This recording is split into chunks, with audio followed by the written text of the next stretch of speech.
So I'm usually much more professional than this, I swear. Windows decided to update right before the interview. So my computer rebooted, and of course, Zoom forgot my password, as did I. So, That happens to us too. Happens to us too. So where are you geographically right now? I do get. Yeah, no, absolutely. I am on the East Coast. Oh, okay. So, Boston. Boston. Yeah, great little town. Or I guess that's a little, but. And you guys are out on the West Coast, or? Yes, Glendale, suburb of Los Angeles. Mm-hmm. Awesome. So yeah, I figured I'd start by first welcoming you to the show. This is, of course, We've Got Issues presents with Eric and Julia Lewald. Lewald, just that helps. Lewald. Longy. Lewald. Okay, I am so sorry. No, you wouldn't know, but yeah. It's one of those issues where I've spent so many years reading it, but have never had to say it right. And you never heard it, so why would you know? Yeah. And yet at the end of like every episode, which I continue to watch to this day, I keep on saying it. But you guys are the head showrunners, or were, I guess, of course, of. I'm pointing to him. He was the head. Eric was of X-Men, the animated series. Yes, indeed. Yes. Welcome. I figured I'd start with a personal anecdote before we continued, if that's all right. So, as I said, and I haven't really talked about it this much on this show before, but your show, when it came out, was so beyond important to me. So I was born with a type of learning disability that at the time, being the early 80s when I was born, but through the 80s, they didn't really know how to deal with that kind of stuff yet, which led to a lot of frustration. So when I was around 10 or so, I was sent to live in a boarding school with other similar type people with similar type issues. And I felt like such a freak there with other freaks, and I wasn't living at home. It was all just bizarre. And then your show came out, and I saw this show about freaks living with, and I use the term freaks loosely, right? But people who were deemed outside the norm, if you will, living in a boarding school with other people of their type. And not only were they living there, and was it okay that they were all there, but that your show did such a great job of both showing that from this setting, both a familial thing can be made, and also the most important lesson I learned from that show that I take with me to this day is it's okay to be different. Right? Like, you can derive strength from being different from other people. So, which just opened my eyes and allowed me to do with the rest of my life what I wanted to do. So, first off, I just wanted to say thank you. Evan, my God, I'm so touched by that. My God. Yeah, and we were lucky of all the Marvel projects that we could get handed back in 1992 to work on to write stories about. That's what you were talking about is what they came up with for the X-Men, and we saw that and we thought, well, that's the best part of the comics. The best part isn't necessarily who beats who, or who's more powerful, who's more spectacular, which some of the comics were more about, but it was more about this group of different people who discovered this, and how do they fit in with society, or if you're Magneto, how do you just walk away from society? And so giving, the two options, and a lot of people have grown up evidently, feeling different or feeling not part of the mainstream. And it seems to have touched them in that way. So we were really lucky. We've told stories in a bunch of other TV shows, but this one, the stories seem to get deeper into people. Yeah, well, it's because, I believe it's because I don't know this for a fact, but again, this feeds into a question, I swear. It was such an unusual thing for the time, right? Supposedly kids, and I use that in quotes because I felt like it was really mature, but it was billed as a kids show, I believe, a Saturday morning animated kids show. That was about people and relationships and interdynamics. And of course, I've seen animated shows mature since that time, but I don't remember anything quite like that before that. This was the first time I saw something like that. Yeah. Oh, and we need to give credit, and again, going in the Wayback Machine. Sure, yeah. You had ABC, NBC, or CBS. Those were networks, Right. and that was Saturday morning. And right around that time, Fox came into existence. It was a baby network, and it was hoping to sort of break in with the big boys, those big three networks. And get noticed. And the other three networks weren't interested in anything like this. No. But the lady that was put in charge of the Fox Kids, Margaret Lesh, wanted challenging shows. Yes. And A, because she liked them, but B, because she realized there was a way to differentiate herself from the big three that have been around for 50 years. And she had been working at Marvel in an executive capacity, really loved the X-Men property, but couldn't sell it. The other three networks, no, that's just too adult, too chick.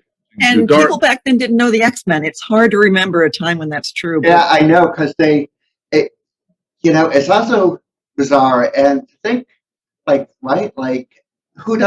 we live in a day and age where who doesn't know the X-Men? Who doesn't know what a mutant is? All of this stuff. But the boom for the X-Men was your show. I personally believe your show, Eric. Sorry, the Universal U. I honestly believe it contributed a great deal to this. When it came on, the early 90s, that was really the big boom era for the X-Men. It was big for a while when Chris Claremont came on board, but that was like this early to mid 70s. Then it had kind of started to drop again in the 80s. And then suddenly in the 90s, they relaunched the title, and out comes your show. And yeah. It was a time where if you walked down the street and asked people, name me 5 superheroes, you would get Batman, Superman, maybe the Hulk, maybe Spider-Man, maybe Wonder Woman. And that's But the average person on the street couldn't name an X-Men. So with Margaret Lesh at the helm, it really became, when you got the call, it's like, you're going to have to introduce this expanded family, this found family of people with these weird mutations and powers very quickly to an audience they're going to buy in or they're going to turn the channel. Yeah. And it was a real challenge in those early days to figure out how to do that. And so the first season was very much just setting up this world for everybody and introducing as many of the people as thoroughly as we could. And then, we didn't know if it could be picked up after that. We all let go after the first season. Really? Yeah. Hoping that it would be successful. And then it starts in January and does great, and they bring us back. And then we felt a little more freedom. Now we said, well, now we've kind of introduced this world, so now we can do more personal stories and get into them more deeply. And that was a real freeing thing. And the X-Men animated series had sort of earned the trust of those who in power who were like, I don't know about this. Pushback went away. It's funny how it works. As soon as it's something successful or makes the money or is high rated, they just, problems. But sold all the toys, right? So they were happy. All the merchandise, couldn't get enough. And of course, the other thing that which I forgot to mention earlier. But the other thing that your show did so well, which I think really was the first time that a show like this had done this, but it goes to what you were talking about regarding the first season and even a lot of the later seasons, is the whole idea of a whole, instead of single episode one and dones, you had a lot of overarching arcs. Yeah. Which was that, no, you're right. That was highly unusual in television at that time, but was really unusual in children's animation. Yeah. There had been the brilliant groundbreaking shows like Hill Street Blues or St. Elsewhere, where they allowed stories to be told over a period of episodes. But on the art side of the show, producer Will Mineo and director Larry Houston were big fans of the books. Yeah, we weren't, but they knew the books and they understood how comic books told their stories, and it tended to be over a few issues. Yeah, and so they pushed for it, and we on the writing staff really pushed for it because, my God, it's so much more satisfying to be able to tell something over 13 stories and let it build and grow and deepen. And we hadn't been allowed to do that before, and so they trusted us, and so it was again a good chance for us to show, okay, let's see if you can do a 5-part story, that kind of thing. And it worked out great for it. The writers were very thankful to have the chance to do it. The pushback had been as basic as, kids aren't going to be able to keep this straight. Kids will not be able to follow from one week to the next. And that still happens, right? Like, it astounds me every time how, like, the people who are in charge of media for children continue to this day, despite how things have changed, seem to completely underestimate, like, what kids are capable of so-called getting. And yet it's the stuff that, personally speaking, of course, it's the stuff that treats kids like people and doesn't, like, feel the necessity to, like, dumb stuff down that kids gravitate more towards. And I don't understand that mindset personally. But yeah. Eric, you've always thought that if you write down to kids, the 4-year-old will watch it, but no older kids will watch something that they think's too young, but younger kids excited about trying something that's too old for them because their older brother and sister watching it, and they want to show that they can see it too. So it works doesn't work going down, and you try telling that to executives, and they can be kind of simple-minded sometimes. Not in this case, but in many other cases, they just don't get it. And I will say it was amazing when because again, the process was very long. You started in February. We were writing episodes. The thing didn't air properly until January the next year. But to get the ratings information back on Saturday morning kids show, and to discover that the audience wasn't just children. Yeah, it went the whole range with little children who didn't understand most of it, but just were caught up in the story and the colors. Yeah, I still go back and rewatch episodes. So I get that. I could see that most definitely. So I suppose we should go back a bit. The person that you were talking about, I'm not even gonna Margaret Lesh. Thank you. I just know I'll butcher it, so thank you. Like you were saying, she had been working at Marvel Animation for a while, right? So I had read both in your book and elsewhere, because when I enjoy something, I seek out as much information as I possibly can on it. It's just how my mind works. That she had been pushing for an X-Men show for a long, long time. And like you said, people were fighting. And she's the one responsible for, if I have this correct, the on-air pilot that would be later known as Pride of the X-Men, right? Right, she was. Outback Wolverine. Yeah, Australia, yeah. We can talk about that if you want. Well, it's, so obviously that didn't go anywhere, but so I'm assuming there's a correlation between Pride of the X-Men and X-Men the Animated Series, which obviously did not only made it to air, but lasted for quite some time. So I was wondering if you could touch on how that transition sort of happened. Yeah, well, when Pride came out, and she was trying to use it as a sales tool to get someone to to buy off on a whole season of X-Men. When she was at Marvel Entertainment and Yeah. Marvel Productions. And the problem we found with it when we looked at it, because we all looked at it in 1992 when we started off the new show and looked back, a number of the same artists, 3 of the major artists that worked on our show drew that one, and it looked really nice. It did. I won't say that. I've seen it. I won't say how, but I've seen it. It looks really nice, but the story and characters and stuff. Yeah, and so what the problem they had at the time was they had executives above them, above Margaret, more business people, marketing people, and they said, well, you have 22 minutes. We want to sell a lot of merchandise. Let's jam like 30 people into this 22 minutes. Yeah. All the bad mutants, all the good mutants, put them all in there. And there was no time. There was no time to get to know anybody, and or why this world was there or how it worked.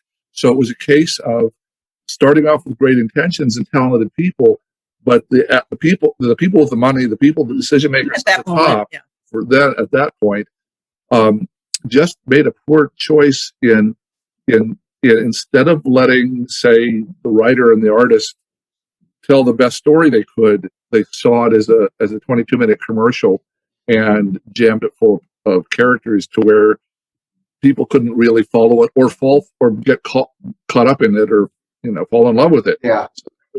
So we saw the problem. Margaret, in retrospect, saw the problem, and since the artists had worked on that one before and they loved it, Bill Minio, Larry Houston, Rick Hoberg, they loved the X-Men. Mm-hmm. They kind of put their foot down for our show and said, we're not going to make that mistake again. We had a good deal of money. We had talented people. But we made the mistake of not focusing on the human stories the way that the best comic books, Chris Claremont's the best comic books do. Right. Let's go over to that. And so when they're talking to me and the half dozen writers that worked on the show the first season, including Julia, everybody's talking about let's tell deeper, less frantic, less spectacular, but more personal stories as we introduce this world so that people will fall in love with the characters and want to see more. And that was, that was great music to our ears. It's exactly the kind of stories we wanted to tell. So everybody was in sync, and they had this previous example of when people pushed it in the wrong direction. Back during Pride, they didn't, as artists, they didn't have the clout or the confidence to say, "No, that's wrong," and stand up against it. We had similar pressures during the first year producing this from business people, advertisers, whatever, and everybody had seen what had happened before and felt like, no, we're drawing a line in the sand. We know it's good for the show. If it fails, we'll fail with it. Fine, but this is. We're not negotiating this. We're to our guns, and it was wonderful because it was across the board as far as all the creative people. They all had the same vision for the show. You mentioned Wolverine in Pride of the X. There were people in charge who were not as dedicated to the books at that time. What's the biggest movie of the year that year? Yeah, I was wondering if it had to do with that. You're looking at the dates. Yeah. And the folks in charge said, you know what? Kids love that movie. No one knows what a Canadian sounds like. Make Wolverine Australian. Or they won't know what a Canadian. They won't know Wolverine's Canadian. That's true. Yeah. Just that. Yeah. So those kinds of decisions are what hamstrung that first effort. And then, fortunately, the right people were moved into positions of power for X-Men the animated series, and everyone was determined to try and do it right. Yeah. And the other thing that I hear from you guys throughout all of this is it really sounds like everyone involved in this directly hands-on in this show. Like this was everyone's kind of passion project. I mean, otherwise, why bother drawing a line in the sand a bit, right? So. Right. Yeah. Because sometimes doing that gets you fired. Sure, right. We got little babies to feed and we've got mortgages to pay. You don't do that lightly, but we all pretty much, it was, and I think it was a case of experience Will and Larry had been in the business 10 years. I'd been in business 7, 8 years. Margaret had been in business for 20 years. But first, newly as Yeah. the president of Fox Kids. And Sure, we yeah. all Again, she brought that passion to that Yes. position of power. So where we remembered times before when we maybe could have made a stand and didn't, and just it all kind of together said, well, this time we are. And it was great. I mean, it made for a really good creative atmosphere among the people actually on the ground producing the show, including Stephanie Graciano at Graz Entertainment, who kind of held the production all together. Yep. And she was behind us 100% when problems came up. And they came up. They came up constantly. Yeah, and just really quickly, I'm sorry, for those who might not know, that's the animation house that was, right? Yeah. It's the pre-production house, the design house. All the artists were hired by them. They made all the storyboards. They designed all the characters. They put together everything that you need into this huge boxes full of drawings and model sheets, recordings, props, whatever, and sent that overseas to be animated. So they built. They're like the artistic architects. Okay, like they were the ones making the blueprints and everything for how. Yeah, of everything. Yeah. And so they were getting these they were getting 900,000 image storyboards out one a week. Boom, boom, boom, and with all the supporting materials to over and holding it together and doing it for budget. And that's one of the exciting but demanding things about doing series television like this is that new one basically filing a story or filing a storyboard every week means you got 8 or 9 going at once in various stages of creation, and you really have to keep track of stuff because if it falls through the cracks, it comes back from overseas animation 4 months later, and the wrong people are saying are talking to each. And that's happened. Yeah, or things get mixed up, lost. Yeah. In fact, is that what happened with the episode that I believe, again, correct me if I'm wrong, aired out of order? Something like No Mutages is an Island, No Man is an Island, which was narratively obviously was supposed to be in between the Phoenix Saga, but chronologically came like way later. It was a 2-year fight. Yeah, there were 2 years. Yeah, there were wow. And that and one other episode went overseas, and they were trying out a cheaper animation house to see if they could maybe. And also, it was a big job, so they were not only looking for a cheaper place, but maybe a secondary place that would be good enough to handle some of the business. And they didn't. They did such a terrible job. We really couldn't air it.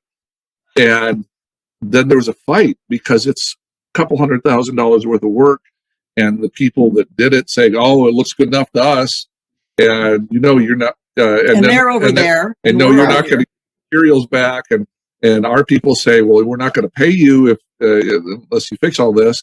So that wasn't resolved quickly. That took a year to resolve, and then a lot of time to redo both shows. So yeah, that was just that is the downside of doing things in order. Yeah, because the arcs. Yeah, because Jean Grey dies at the end of the Phoenix Saga, and the next episode was supposed to be that memorial to her, and they're grieving her. Scott leaves. It was a beautiful episode, but since you already knew at that point, because it had been 2 seasons, what happens with Jean, like, it was kind of like an episode in a bottle sort of thing, right? Like, it was beautiful in its own way, and yet you already know how all of this is going to pan out. So yeah, so that we were lucky the internet wasn't alive back then. Sure. People would have been freaking out. Oh my God. And taking names. Yeah, exactly, and pillaring. Pillaring us for those kinds of accidents. But luckily, the band stayed with it. Yeah.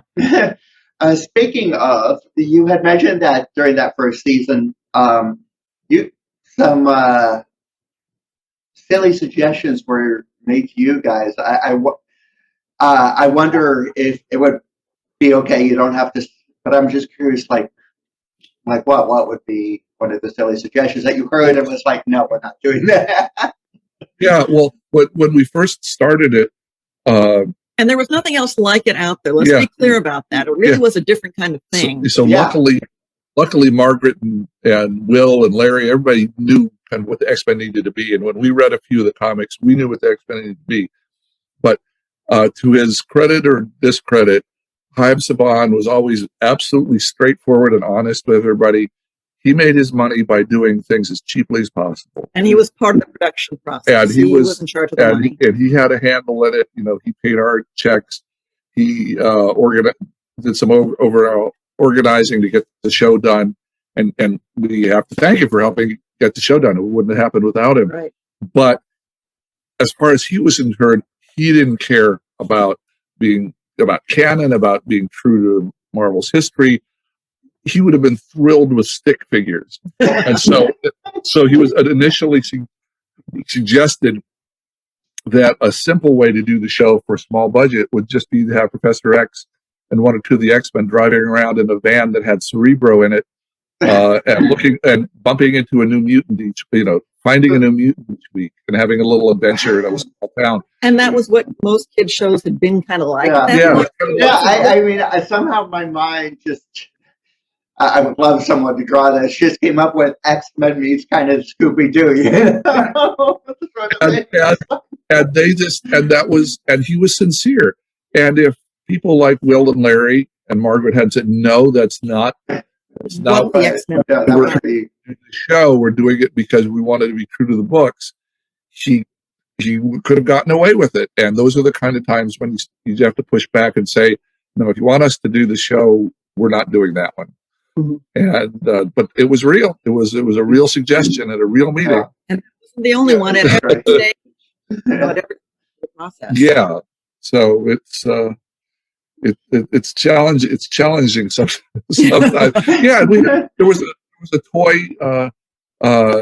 There's a toy problem that I think Marvel got into inadvertently.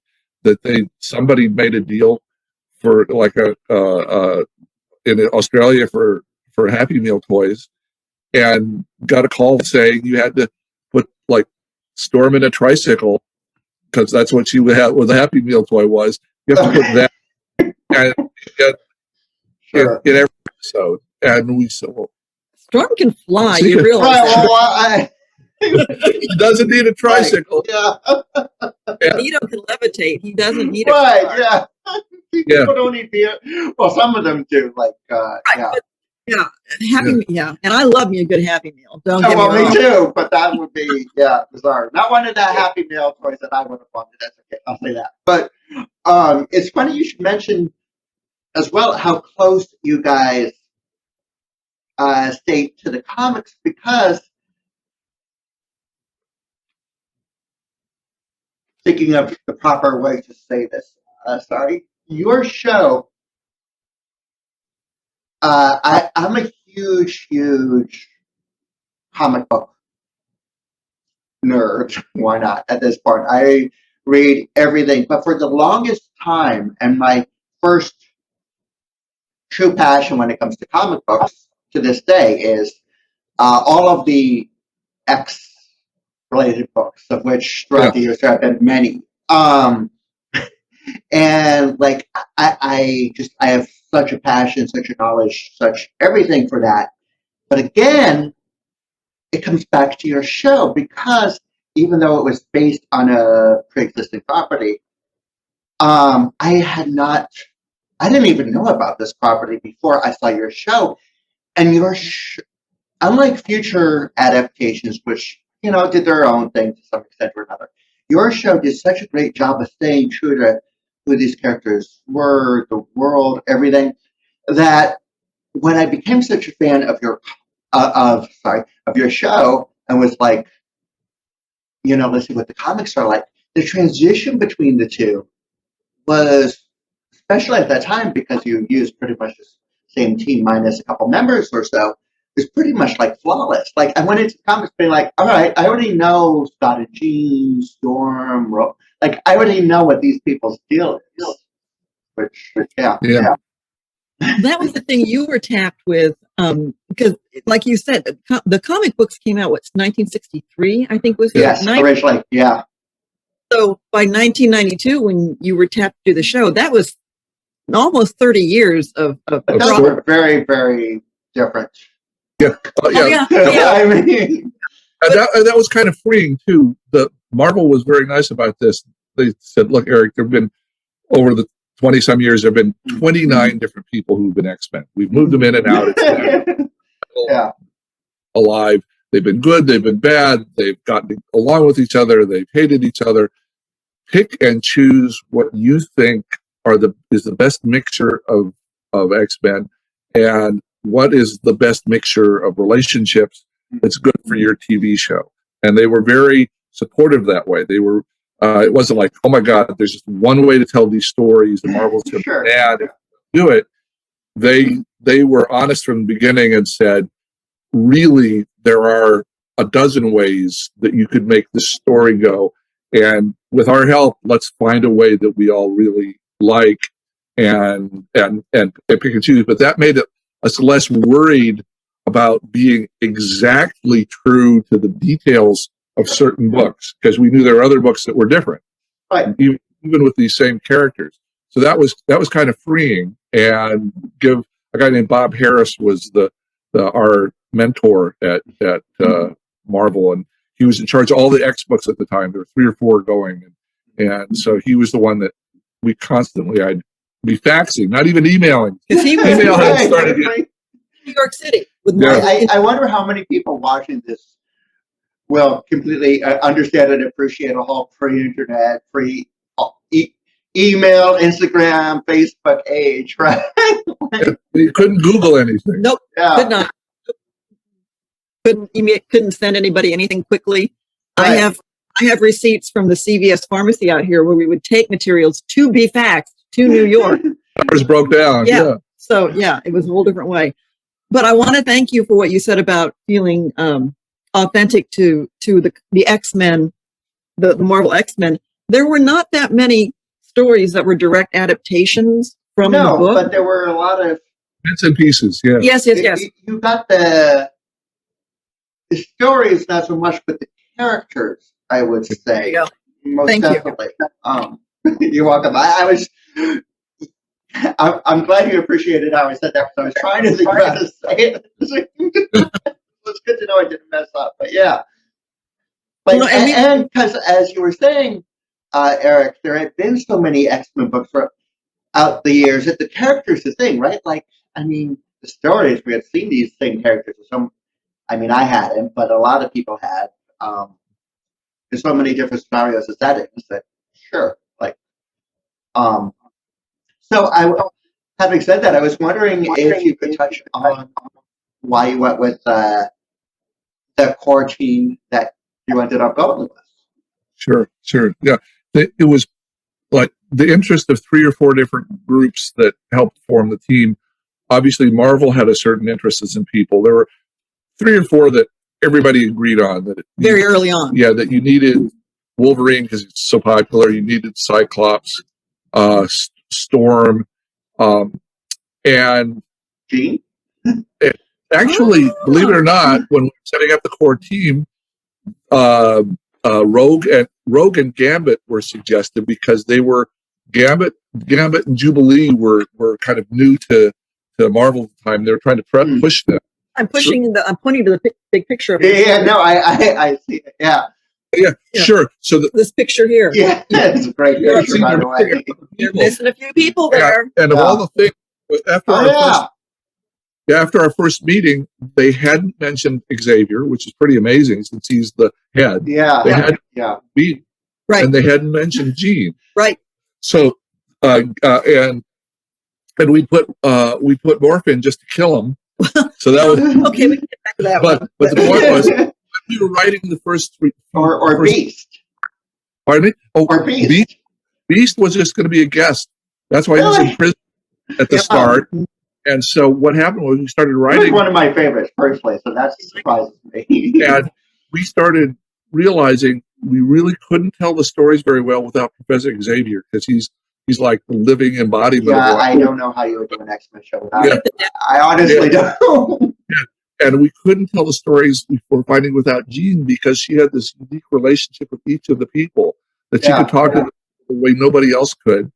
And also the relationship with Scott, and the relationship, the more we used her, the more we realized we got to need her. And then the third one was Beast. And even though we were told we had to, all the writers liked him so much. He was so great to write. They kept on adding him back into stories and putting, he's like, he asserted himself and said, I'm going to be a main character just because that's Hank McCoy for you. I will discover. But also, Beast appeared to be the most comfortable in his mutation, but he was the most seriously different. He could not walk down the street without people going, "That's a big blue furry thing."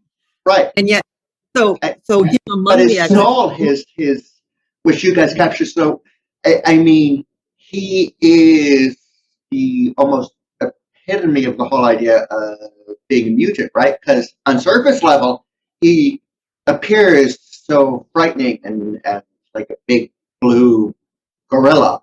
But he has such a kind heart and soul and like quote Shakespeare and stuff that despite how he appears, you can't like help but fall in love with this guy. Yeah. But like you said, he's like truly the embodiment of struggle among within the world of the X-Men. That there are people who will. You shouldn't judge them on a surface level because Mm-hmm. So that's how the team came together. And Jubilee was, and we needed. Everybody was saying we needed a teenager and as a way in for the audience. Young people, and the fact that Kitty Pryde had been the focus of the failed attempt made them think. Oh, they also Marvel was pushing Jubilee more at that time than Kitty. She was newer to the books at that time. So that was. She got, I think, at around that time, or slightly later, maybe '94, they spun her off into sort of her own team book as well. So Right. Yeah. So that she was someone that they were thrilled that we pushed, and we all agreed we needed at least one younger team member. So that was pretty easy choice. And Gambit was also newer to the team at that time, but he had that great, can you really trust him kind of thing going on. Within the family unit was very interesting and for a lot of interesting dynamics. Yeah, we were really the writers were pushing for the most different from each other, the most distinct characters that we could get, because that just makes the writing so easy. Yes. If they're all the same. If they're all Wolverine, Colossus. If it's Wolverine, Colossus, Cable, Thunderbird, so like 6 rough guys beating. Right.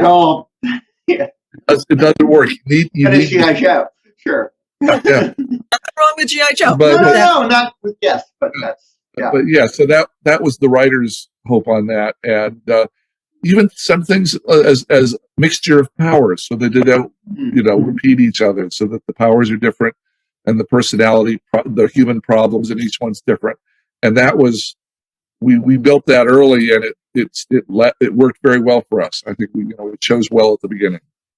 So it's funny. I was doing the math of like, I have 29 years or so worth of questions for you guys, but that would take forever. So I'm trying to like pick and choose. Obviously, were there any characters that you would have or stories that you would have liked to have used or done, but for whatever reason just never did?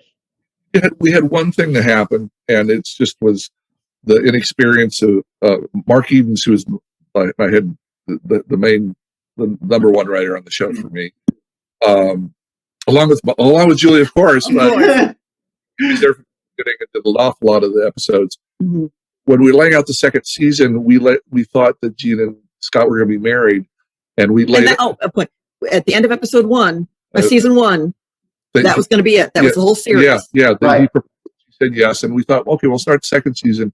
They're married, and she's 7 months pregnant, has a big baby bump, and she's going around fighting supervillains and like that. They have a double mutant baby, which would have been so cool. And so we were going to. The future comic book lover, I would have loved to have seen where that would have gone. But we're going to layer that through the second season, and a number of our creative partners who we trust very much said, guys, even though everybody's watching the show, our core are still adolescent boys, and I'm not sure they want to see their mom out there 7 months pregnant in spandex fighting.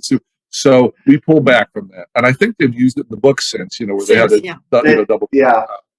But it was one thing we pulled back. It would have been fun, but we found other fun stuff to do. You mentioned other characters, perhaps. One of the big challenges was the team itself was so big. Trying to service that many characters well, it was its own challenge. And Nightcrawler was such a great character, and the episodes with him were so wonderful. But again, you don't get a chance. You've got to service a lot of players, and there wasn't as much time as you might think to say, let's tell a story about completely unrelated. Yeah. So we tended to think of, even if they were really good characters like Nightcrawler or Colossus or Iceman, we tended to think of them, well, maybe we can use them a couple times as guests, right? But we can't have them hanging around a lot because we got 8 or 9 people that we have to keep track of every story, and it's hard to squeeze more people in. And that was that. We would have liked to tell more stories like the Phoenix, that was 5 parts. It was 110 minutes, which was amazing. By the way, again, that was my introduction to that whole saga before later reading it in the comics. So fantastic.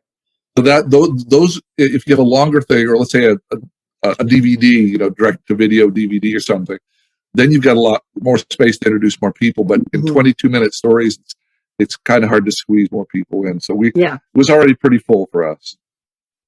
Makes sense. Having such a great time, I have no idea as to the time. All right. Sorry. We can go till 4, but we kind of have a hard deadline after that. So till 4. Sorry, we're on a different coast. 4 for you would be 7 for me, right? All right. Yeah.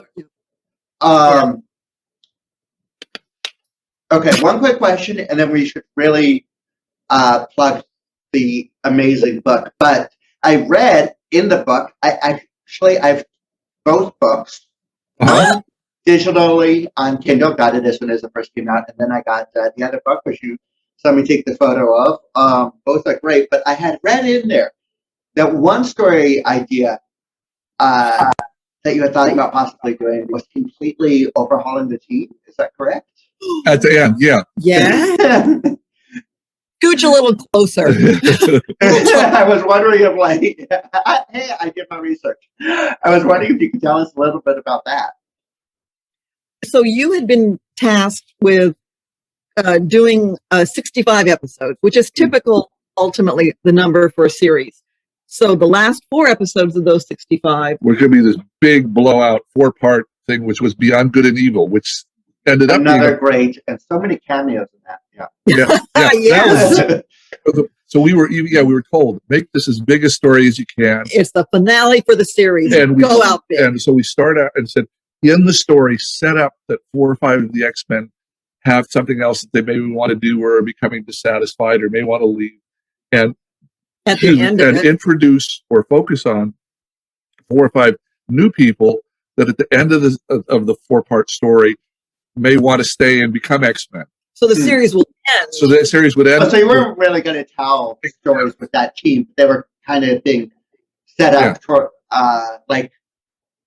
even if you don't see it on TV, the saga continues. The saga could and leave the audience as we finish off the series with this fun idea that it's going to be a new, if there's another series, a new group of X-Men. Yeah. And the 4 that we're going to stay that were new were Bishop and Shard from the future. They were going to get they couldn't make it back to the future. They were going to be stranded in our time, and so they're going to be adopted by the X-Men.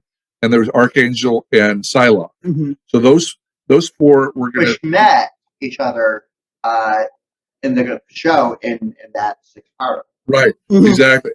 And the people leaving were Gene and Scott, who were going off to have a family. I believe Storm. And Storm was going, and Executive Reviewer was going, and Jubilee was going off to hang with some New Mutants, which was happening in the books. Yeah. So 5 were going, and the 4 new people were coming in. And that was how the series was going to end. And then we'd written the whole 4-part script, Yep. ready to go into production, and they're going to call saying, "Oh, so sorry, we've just got a deal to do 11 more stories, so you can't change the team, even though you set it all up in the story. You can tease them that some people might love everybody that's there needs to stay, and everybody that's guesting needs to leave." But the whole thing's been written already. It already exists. Right, we wrote the end. Literally, it's in there. Like, Yeah. And we had, but it's just part of being a professional that, okay, fine. They want to do another 11. I will say the final season had a lot of stories that I loved. The adaptation of Kitty's fairy tale, except now with Jubilee. The origin of Sinister. Some great stories. The animation style of that final season. Oh my God. It was all money. It was all about the money, and trying to find a cheaper studio to do it for less. Not that we had any say in this, but just right, of course. What was going on. And you're right. There's half a dozen stories in that out of those 11 that I'm really thrilled to be able to do. The one with your background. Yeah. Such a heartwarming story. Although knowing what I do about how you were originally planning on ending it, I wonder which one would have thematically served a better ending. Like you're dying going off to space, or people disbanding and new people. Yeah. Well, this one makes me cry. It does. Absolutely, me too. Every time. It's so touching. Yeah.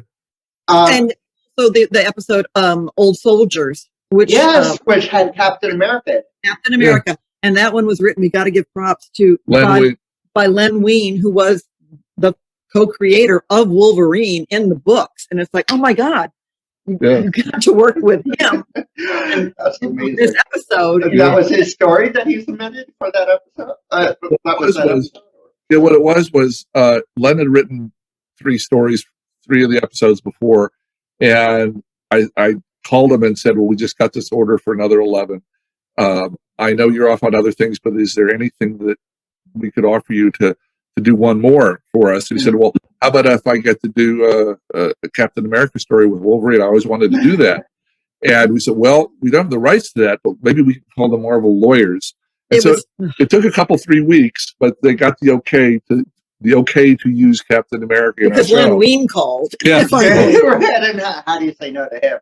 So that's how that worked, and he got to do his favorite story. Yeah, that's a great. I even love how you introduced this. Of course, this was before the whole Weapon X thing, the artificial claws and stuff like that. It was fantastic. Oh yeah. I do want to quickly show off your book as well as finish with. I had read a couple of years back that you guys were in talks now with Disney about perhaps bringing the series back. Of course, since then, there have been some unfortunate, I don't want to say developments. There have been some unfortunate occurrences regarding that original show. So I'm just wondering where that is now. If we just to clarify, no one has ever called us, and we haven't been able to get to anyone. We are not among those who may have had a chance to have a conversation. Yeah. Just to clarify there. No, that's fine. Yeah, I appreciate it. Yeah, we've called a couple times, and we're in touch with all the artists and cast members. Oh, yes. But there we are. That's it. Oh my and gosh. it's you guys like the photos, so you must know. Like when I ordered, so I got this off of Amazon for shipping, and I loved what you did with the original book, and I read that this was supposed to be more. So of course I was going to get it. Just wave that one there. Thank you. Mine is on my iPad, but yes. There you go. I was like, this is a really big, hefty book with nearly 4 pounds of art that hasn't seen the light of day in almost 30 years. We were talking about like storyboards. Yes. So, unfortunately, the background is doesn't want to show it for better or for worse. But Yeah. we got to talk and work directly with Larry Houston, Rick Hoberg, the folks who were the artists who made the show what it was. And fortunately, Larry Houston had about 2 or 3 storage units that we got to like do an Indiana Jones dig through. He had boxes of stuff. We had boxes of stuff, and it's funny how That's why we are out. Yeah, but it's fun. People don't realize 99% of the stuff is gone now. It's just been thrown away. Oh, and it was not sad to hear that. It's all this beautiful, hand art, and we were lucky to find the ones we found. Yes, and just enough to make the book as beautiful as it is. And there's a wonderful gallery, Van Eaton Gallery, that has a few hundred of the cells in Sherman Oaks, California. Yeah, and they were they let us anything they had. They were completely supportive, and there were 2 or 3 artists that had kept all who were in charge of the character designs, the black and white pen character designs. Credit to our and they kept all of them. The way we kept all the scripts, the artists kept all character designs, and that was dumb luck for us. It's literally seriously an amazing. Like there are layouts, like nothing showing up, but there are layouts, the war room. It's. I mean, seriously, people watching, I can not recommend this book enough. It's seriously wow.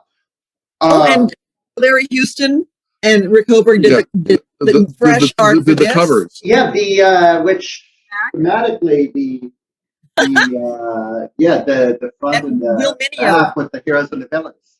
Will Mineo designed a brand new art for X-Men. That's in the book. A couple of pages of Will stuff. So it was wonderful bringing back artists, 27 years later. Oh my gosh! And have them, come up with original stuff for the book. The people that gave us the look of the show. The reason. Thank you for previously on X-Men, the making of an animated series. Eric's kind of oral history of the show. That was done and came out in some illustrations in it, but this is came out in 2017. But that was kind of a labor of love. Marvel was still in disarray. Disney hadn't purchased them yet. The rights were everywhere. There was no. This was just. We just did that ourselves. But that book, besides having a lot more interviews in it, and a lot of it got us this book because the people at Marvel, once they got the rights, they saw that book. Well, look, let's have them do it. Let's have them do it with all the artwork. So when we got the call, it was first we thought they were going to shut us down because of previously on X-Men. Because it was kind of we're real big fans of that, and we'd like to do some coffee table books. And this is our first one. This is the first one we want to do. Would you like to be a part of it? And immediately we're going, yay! But then suddenly we're not the artists. Are we going to be able to find the art? Yeah. So it was. I had to do a lot of digging. Yes. Mm-hmm. Well, I have to. I mean, of course, I could, like I said, continue to interview you guys for another 6 hours. I'd love to have you guys back at some point if that's okay. Thank you. Of course, you guys have such a large presence now online. Where can people follow you, find you? Thank you. I'm going to point up here. If you're on Twitter, that's me being me on Twitter for TAS. That's for X-Men the Animated Series. We have a page on Facebook, X-Men TAS. We're trying to figure out Instagram, and we are. You guys are on there, and in fact, I've been noticing if people tag you guys, like you retweet Instagram photos, like for showrunners, you guys are like heavily involved in the community. I also want to say so. And we are working on our website, which is xmentas.com. It's under construction. Right once that goes online, when Eric was writing the book previous on X-Men, did a lot of behind the scenes posts there. Yeah. And since then, I checked it out. Okay.